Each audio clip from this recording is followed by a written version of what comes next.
I'm Mackenzie and I'm in your entertainment marketing class. Today I'll be discussing diversity in television, whether that be what we see on the screen or what happens behind the scenes in this industry.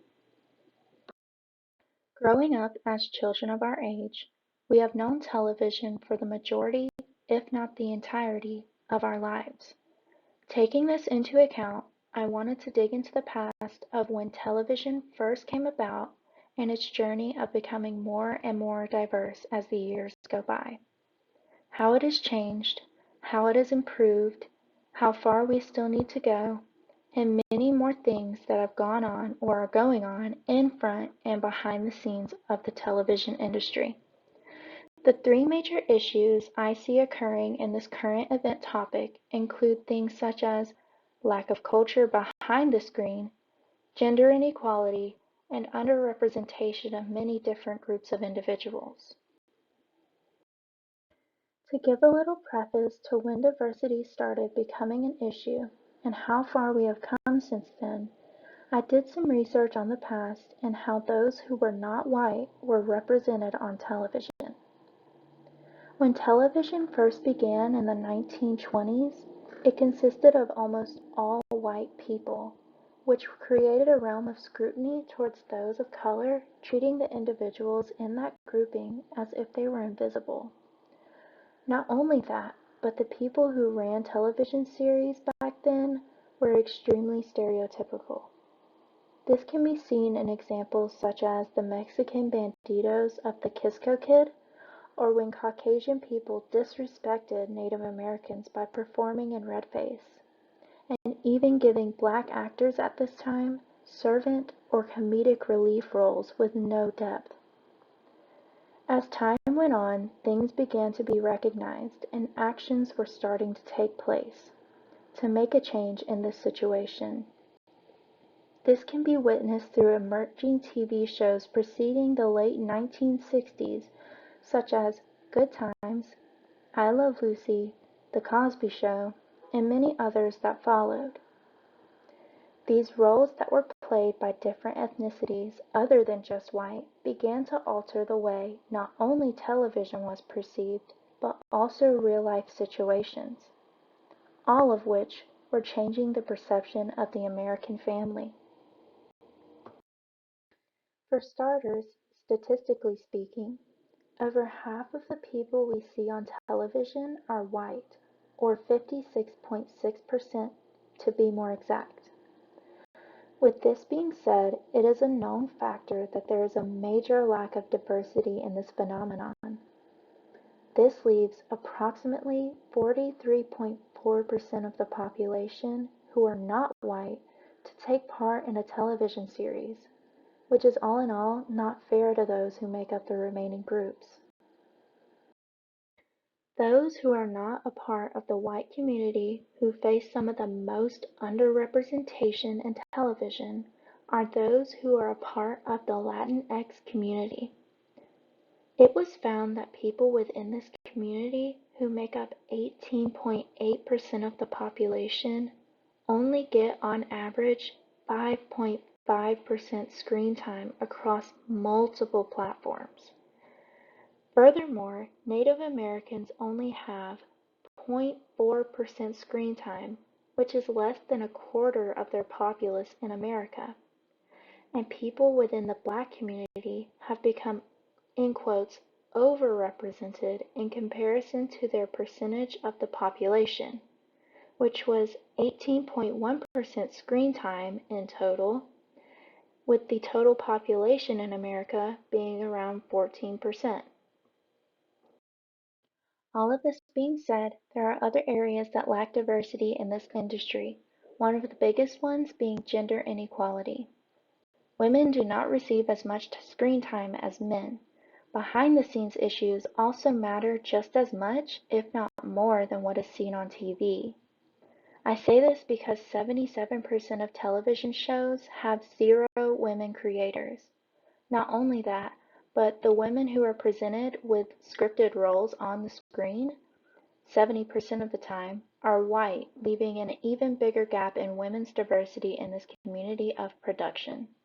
Slowly, women have begun to grow in positions such as creators, writers, directors, executive producers, editors, and directors of photography, accumulating 31% of the behind-the-scenes jobs. What we see on our television screens is impacted by these statistics, considering when male creators are in charge, women are depicted as the protagonist 43% of the time, in comparison to when only one female creator is involved, resulting in 49% of women being the protagonist. Other concerns that come into question when considering women's diversity in TV include how Black females in speaking roles decreased 2 percentage points from last year to 17% in 2018 and 2019. Latina women decreased by 1%, leaving them at just 6%, and Asian women reached only 7%. Moving further on this topic of diversity, I'm going to talk about the members of the LGBTQIA+ community. Like all other segments of the television industry, when COVID-19 hit, it presented a dip in the overall LGBTQIA+ representation. Though this may be an accurate statement, this community has been increasing and doing very well as of late.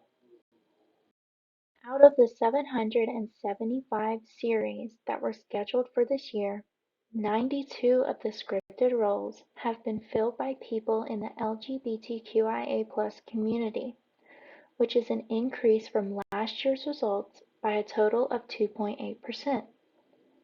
This was an all-time high for them. Not only this, but racial diversity has also blossomed within this industry, represented by over half of the LGBTQIA+ characters being people of color, concluding that there has been much growth in this segment of television, and there will be continued growth in the years to come.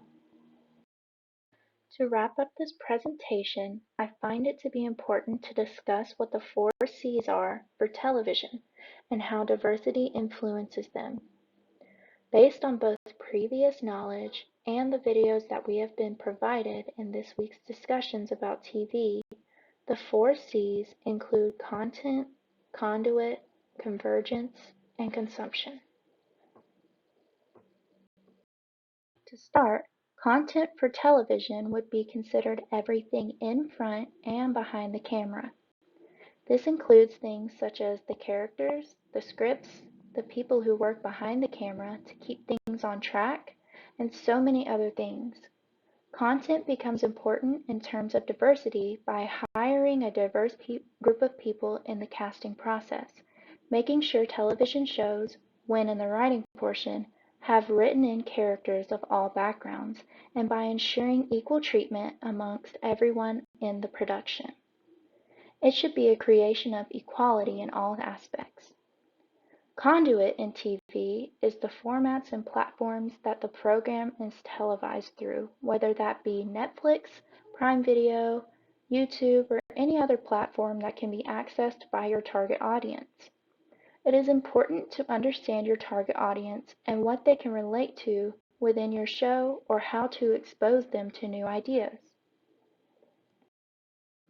This brings me to consumption, the time shift of when we want to watch and where we want to watch. I think something that would be useful for shows who are trying to become more diverse is to maintain back channels and bridge content to see the response of the people who watch through the use of social media posts and chat rooms. It encourages conversation to create interest and receive feedback. Last but not least, there is convergence, the way in which television is distributed to you. Knowing how important social media platforms and online streaming has become to this generation, it is important to produce on platforms that can be streamed anywhere. This makes it easier to get into a show, or may even give someone access to the show because of the fact that regular television is at the mature stage of its product life cycle. Overall, I have learned so many new things that I had never even thought about when doing the research on this topic, and I hope you all did too. Diversity in every industry is extremely important, and I'm glad that we have come such a long way from where we used to be. though we still have a long way to go on this journey, and I hope that it picks up the pace in that aspect. We are all equal and should be treated as such. Thanks for watching. Bye.